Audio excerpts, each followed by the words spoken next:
G'day, ladies and gentlemen, and welcome back to another Expat Chat. I'm James Ridley from Atlas Wealth, and as always, we're running through some complex topics on today's episode. I've managed to bring Ben Turner back on from our tax team, Managing Director for Atlas Tax. Last time we had Ben on, we unpacked a bit of bad news around the new CGT rules. This time, we want to drill down on the good news. And these are the rules which are going to start applying from 1 July 2027. So that's that new cost-based indexation method we discussed on the last episode with Ben.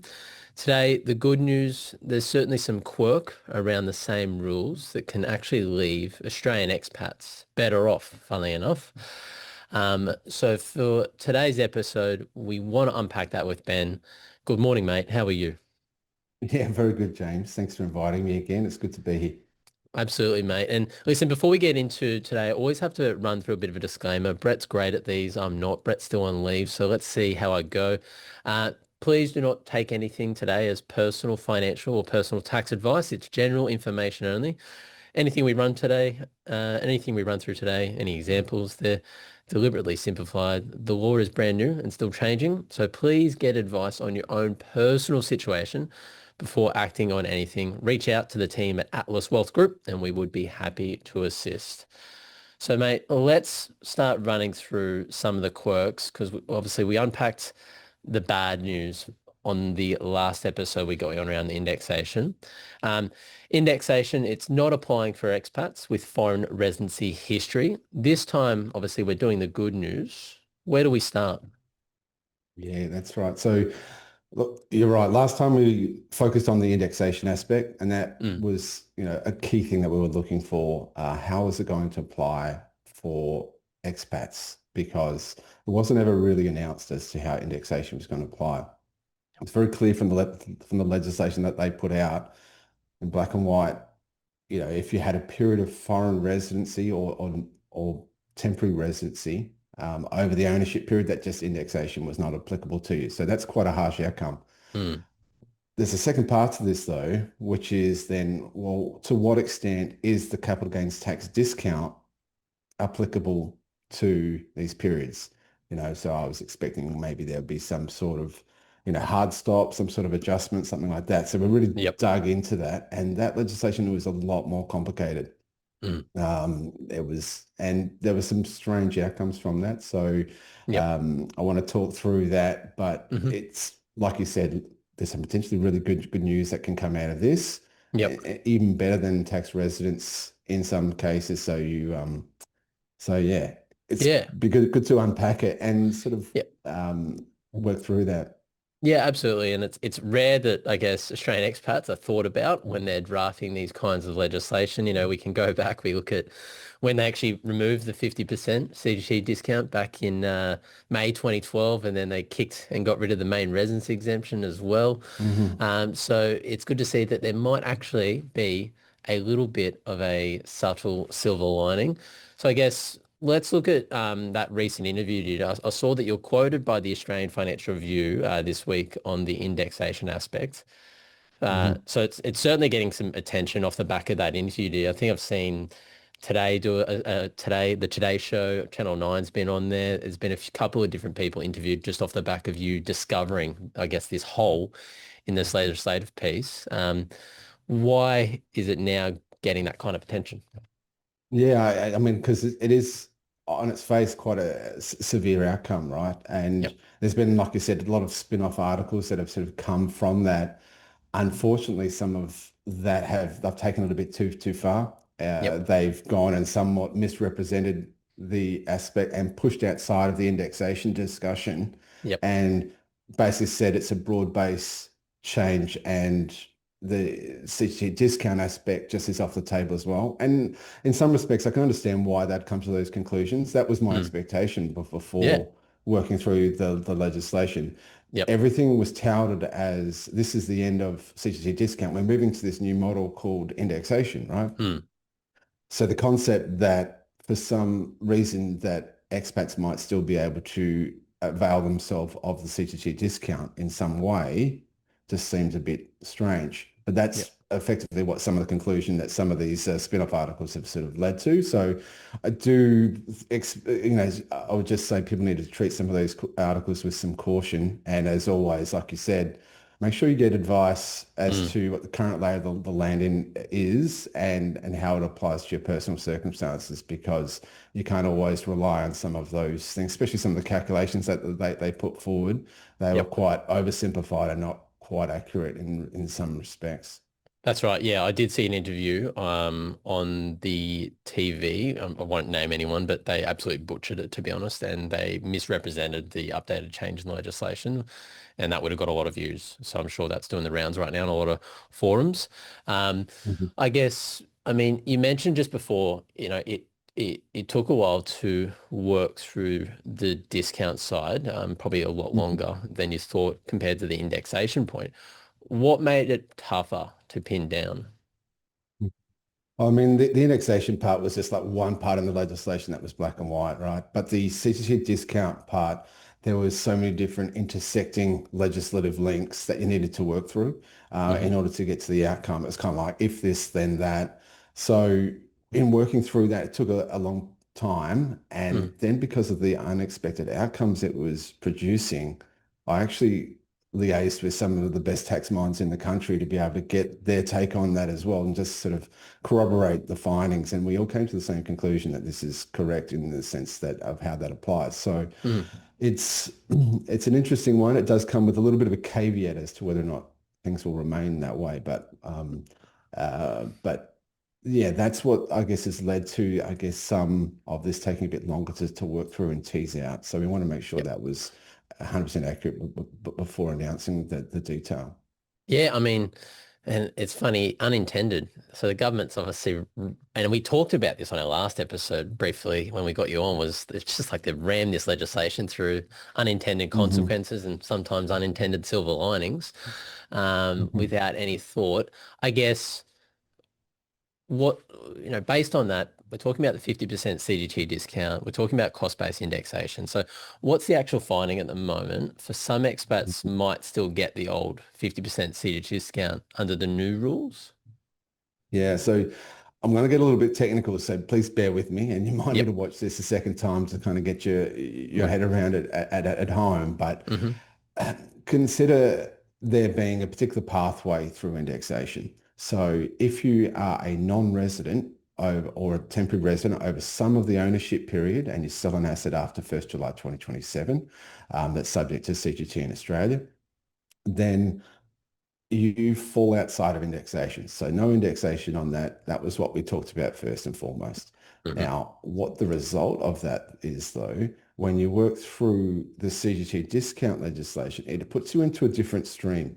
And that stream effectively preserves the existing treatment for expats being at a proportional basis to applying the capital gains tax discount um, over the ownership period. So you consider your ownership period of how long that you had the asset, how much of that you are resident, how much of that you are non-resident. The resident fraction times by the 50% discount is what you can be eligible for.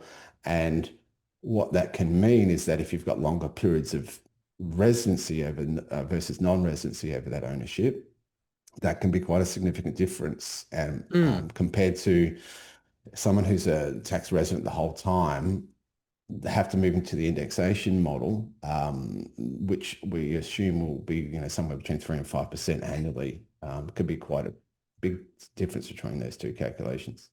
So it sounds like, and a follow-up question to this, it sounds like, I guess, why does it favor someone with foreign residency in their history over someone who's been a Australian tax resident, say, over the whole time? Like, Mhm.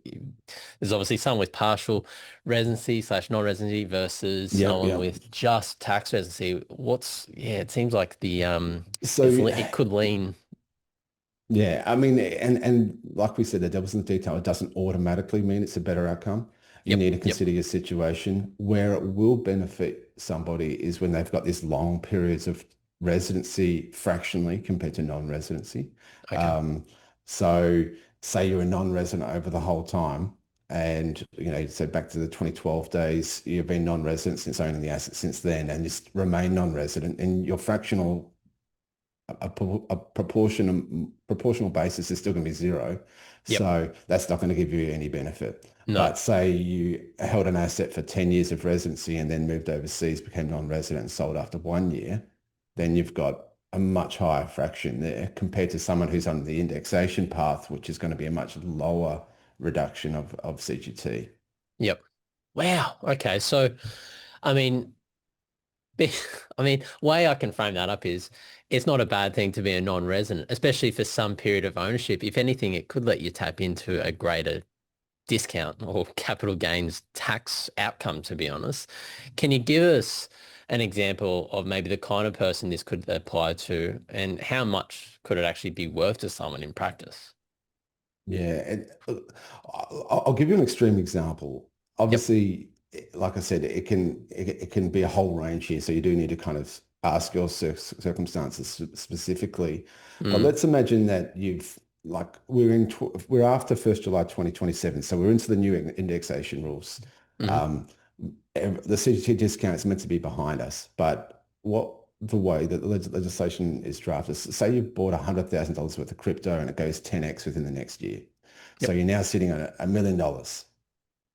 Um, if you're a resident over the whole time you owned that, then the indexation gets an adjustment of maybe 3 to 5%, depending on what CPI is. Yep. So your $900,000 capital gain that you've got on the growth of that asset is reduced by about 20 or 30K. The Mm, tax I've worked out on that is around about $406,000 you'd pay at the yep. top marginal tax rate. Yeah. Yep. Say same situation applies. You've held it for 12 months, so you're selling it a year later, and you had one more day where you became a non-resident. So say you're heading overseas, you're genuinely leaving the country and becoming non-resident. It's not a Mm, fictitious departure or anything like that. But say you sold it the day after you left, so there's one day of non-residency there. So what that does is it pushes you out of indexation into the CGT discount apportionment method, and your fraction for working at the capital gains tax discount is the resident days being 365 divided by the total ownership period being 366 days, which gives you about 49.95% discount or something like oh that. gosh. Yep. So that $900,000 gain reduces effectively to 450. And when you apply top marginal tax rate to that, your tax you're paying is about 212,000 or so. So in Oh, that case, it's about $194,000 difference that benefits expats, right? So obviously that's a very extreme example. You yep. can be on a huge spectrum on that, but that's effectively, you know, twice the benefit. It's twice half the tax of the first scenario, effectively. Um, so yeah, That's, and look, yeah. interesting outcome. Yeah. I mean, it's ridiculous, to be honest, the difference there in the outcome, because I guess people, non-residents, Aussie expats, when they first head overseas, it might make a lot more sense for them to continue holding an asset rather than doing that deemed disposal event, hold it for another year, just to really lock in the fact that they can tap into their discount, to be honest. So I wonder if there's going to be anything coming about this with Part 4A and tax avoidance because, hey, you should have deemed disposed rather than, holding it for a year. But again, that's an election that can be made. So it's going to be really interesting to see whether this piece of legislation gets revisited, say in the coming months ago, oh, hang on, shit, we messed up here. We might need to actually add a bit of another amendment to the amendment and keep fleshing it out a bit more. Does this look like something Treasury intended or an action between sort of provisions nobody quite joined up? Yeah, and I think it's a bit of a mix of both. I think there was some perhaps conscious thought of about trying to somewhat preserve the status quo for expats, but what I don't think they would have ever intended is that this could somehow apply to people who had, I mean, the way that this is drafted is say you buy an asset 10 years from now, and then you go overseas and sell it after you own it for a few years in Australia and then you go overseas after that. So we're talking well into the future. Mm, Um, that effectively triggers you into the CGT discount apportionment realm. And I don't think anyone would have anticipated that if you're trying to remove CGT discount, that future purchases that far in the future would actually get any CGT discount at all. So Mm. I do think it's a bit of an oversight, and that makes me a little bit nervous when I've read the explanatory memorandum Hmm. there, because there was a component in that. So just for those who aren't tax nerds like myself, um, an explanatory memorandum is something that they release with every piece of legislation. It's an explanatory document that talks about why they put this legislation in, what it means, what the provisions are trying to do. There was a Mm. couple of notes in this particular EM which said that around the sort of, particularly around the expat stuff, not quite in relation to the discount. They were talking more about the indexation side, but they basically said we're not quite, we're still working through this a little bit, and there may be some future Oh, changes. This, okay. so I, I don't know. I'm thinking that they're anticipating that this was a bit of a rush job, and Yep. that maybe there are some holes in it. And I think we've found quite a significant one. And so my concern is that So this well, I may mean, not be locked in. yeah, I was just going to say, so people probably shouldn't treat this as being fully locked in just yet by the sounds of it. Yeah, I wouldn't be. I Yep. would be staying. I'd be looking out for changes in the next couple of months if to see if they come in, because it's yeah. Look, it does make me a bit nervous. I don't see that this was the intent, and as you mentioned, expats have had a hard road on capital gains tax in the past with government. So I don't see a free kick will necessarily Mm. stand up for a significant period of time. Yep. Yeah, absolutely. And as you said, you've been speaking to pretty much the greatest tax minds of the country, and you've all worked through this together and obviously found the gap. And then it's only a matter of time now through, you guys probably put together a consultation paper back to the government and say, hey, you messed up here. What's this mean? You need to obviously do another amendment and flesh this out a bit more because it sounds like it won't hang around for long. What I guess a lot of Aussies will be listening to this podcast. They read our blogs as well. What would you say to someone tempted to act quickly on this or even move or time a move overseas around it? Yeah, very good point. I'd be a bit cautious of doing that. The Mm. reason is that the legislation isn't going to even take effect until 1st July 2027 anyway. So Yep.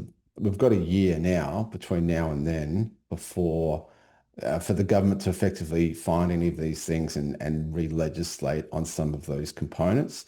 So look, you could plan things. I wouldn't get too far into that before sort of checking to see that nothing has changed. Hmm. I probably wouldn't be going too far down that track Yep. at this point.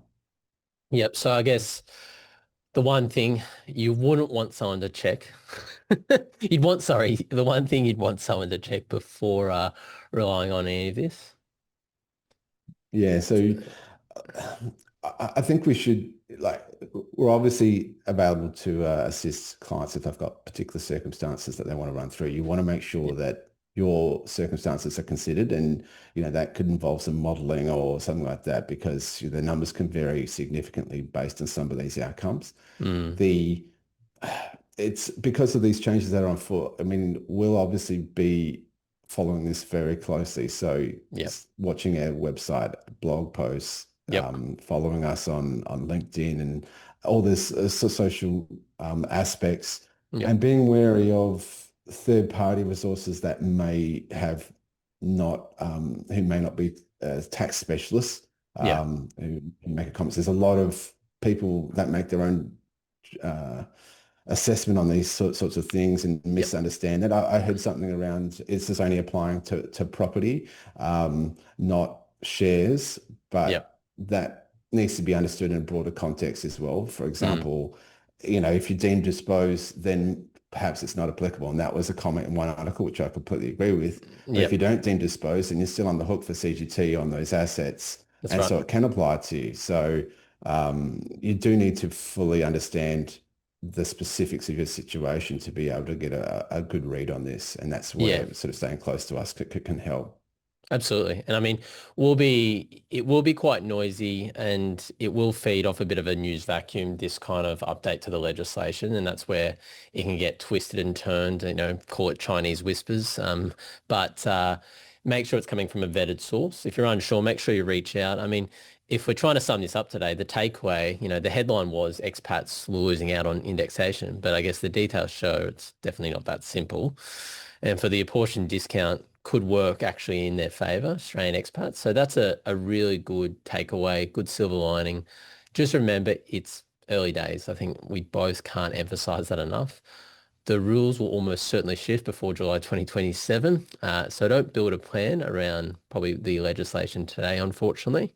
Um, the next tranche of legislation, which is still to hit us, is the trust legislation. So I believe that's under consultation this month.